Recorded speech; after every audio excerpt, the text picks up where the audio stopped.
Hi everybody, I'm back again for another installment of Art 6-7.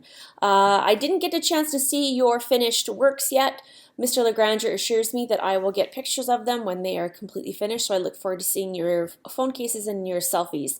The next thing that we're going to be looking at is along the same lines in terms of pattern and shape and color, but we're going to be looking at a particular type of artwork called mandalas.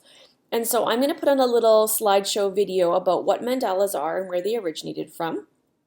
And then you're going to see some really cool sand art mandalas. I'll put a video on related to that.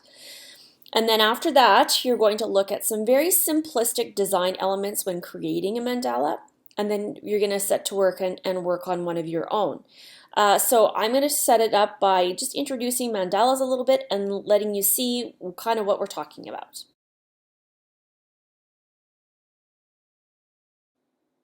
The mandala is one of humankind's most ancient art forms, originating in the 4th century. With the circle as its basis, it reflects eternity and all of nature, the sun, the moon, and even the bird's nest. Types of mandalas may be found in all religions. The word mandala is Sanskrit for circle. Sanskrit is an ancient language used in the Hindu religion. Mandalas have been found across the Far East, and Native American symbolism is based on the sacred hoop. Mandalas are considered to be of Eastern origin, but it would be difficult, if not impossible, to find any civilization without some awareness of the circle's symbolism. The circle is the most natural form known to mankind. The universe is made up of planets, stars, moons, and the sun, all spherical in shape. The sun rises and sets in a never-ending circle. Seasons pass in an annual circle. Trees, rocks, and raindrops are circular, and most fruits and flowers are spherical. The cells and atoms that make up everything within the universe are also circular. Mandalas have been used by Buddhists, Hindus, Tibetans, and Native Americans in prayer, meditation, and for healing. Buddhists make mandala sand paintings that are destroyed after they have served their purpose. This next video is an example of Buddhist monks creating a sand painting mandala from memory.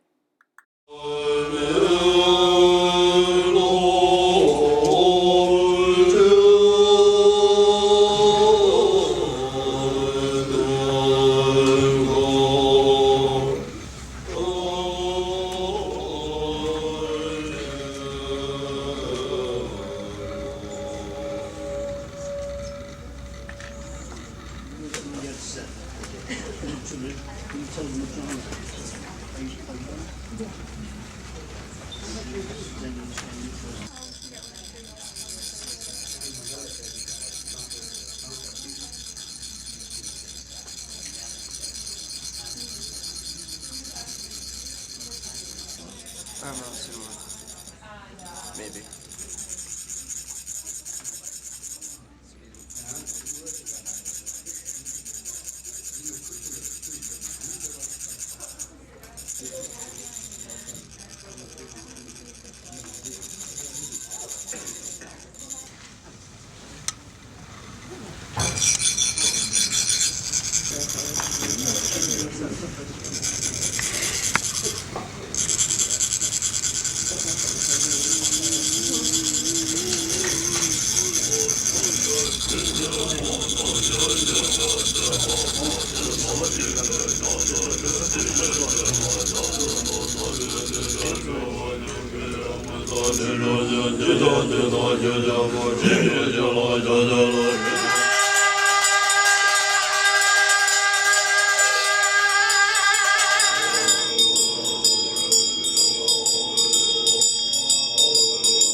It's also important to note that many Christian religions use a mandala without even realizing it.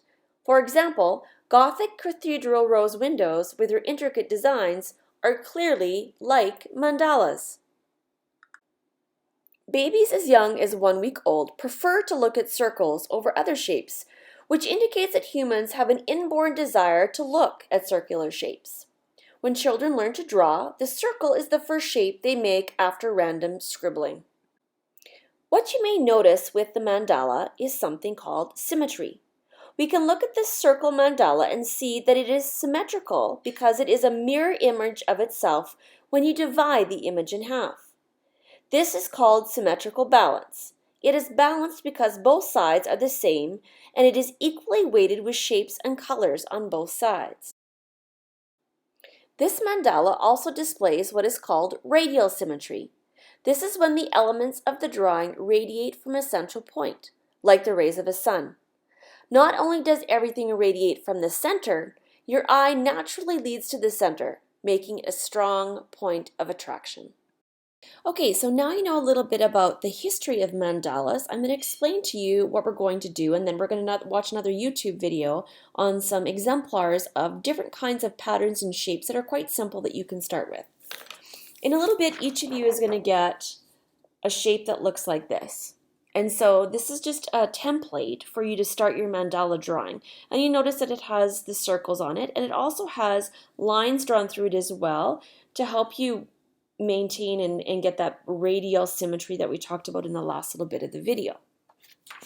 But before we do that, we really have to think about what kinds of designs and shapes you can use to create a mandala. And it looks like it's really intricate and really difficult, but once you see the process of how to put it together, it's actually quite simple. So the next little video is actually to show you some simple designs that you could use to create your mandala.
Okay, everybody, so the video was really meant to show you sort of the starting point for your mandala.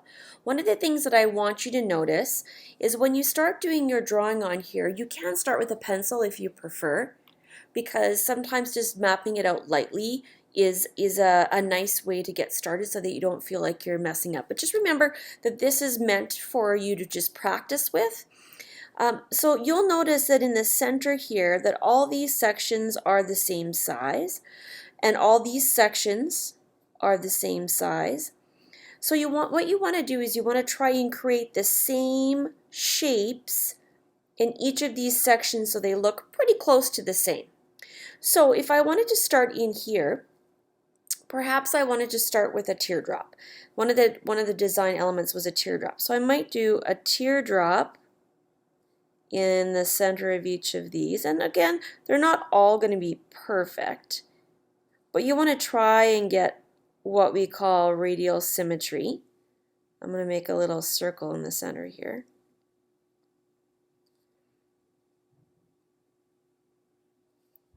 A little teardrop shape that she introduced in her video. Now it's not perfect, but you get the idea in terms of radial symmetry. And I'm just going to draw some lines in here too. And those lines are going to go all the way around, and I'm just going to follow the shape of the inside of these pieces.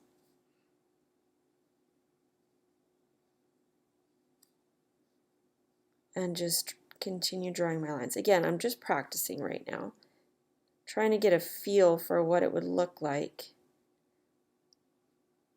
if I was going to be creating this mandala and adding detail to it. Now, it really isn't perfect, but you get the idea of what I'm trying to do here. Okay, so there's a starting point.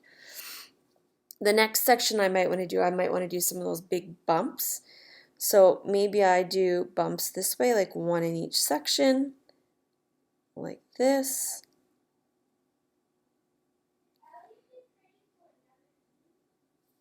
And you see how I'm kind of trying to stick to the same size in each section and using those lines as a guide. And again, it's not going to be perfect. I'm going to do this part on the inside because they did that in the design shape. And really, all you're going to do is use the skinny Sharpie. I think I might add some more lines in here to make it a little bit more detailed, maybe. I don't like the way that's looking right now. It's going to bother me. It's okay though. Remember, we're just practicing. You can always print off new shapes. So that just gives you an idea in terms of a starting point. You're using simple shapes, and you can outline the blue on the circles too if you like.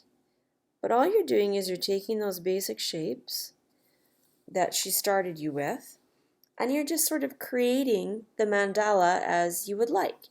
Each ring, you're going to add a new element to it. So maybe the next one you might do the swirls, and you might do a couple of swirls. And you can leave some space blank like this because you might go back in and color it in later on. But right now you're just experimenting with those basic shapes and adding those details into your mandala. Okay, so here is my partially done mandala. A couple of things that I wanted to point out to you. Again, it isn't perfect. Yours isn't going to be perfect because we're not using measuring instruments in order to make sure everything is perfectly aligned. But you get the idea of what it would look like if you have taken the time to really think about the design elements. Now, I've used a skinny Sharpie, which Mr. Legranger has a bunch of, to draw the outlines in, but you'll notice that I've decided to take certain sections and color those sections in dark. So you can use your skinny Sharpie to get into the little places around your drawing, or you can use a thicker Sharpie to get in. So you'll notice even on the diamond shapes or the sort of triangle shapes, I've decided that I'm coloring these sections in darker because it makes it stand out a little bit more. So I'm going to color those in with a thicker Sharpie, and then I'm not wasting the skinny Sharpie because they do run out pretty quickly. So what I want you to do is once you've got the skinny Sharpie design drawn on, I want you to think about which sections you might actually want to make darker and give more detail, because you notice that these really pop out. These designs really pop out when those back spaces are darkened. So think about that in terms of what you want to make dark and which you might want to make light. For example, I might want to make these lines thicker with my bigger Sharpie, or I might want to do these wavy lines. I might want to do those, or maybe I'm going to do the background here in dark. But you are going to go back into them after and add color. But I want you to think about just making these details pop a little bit more by adding some more detail.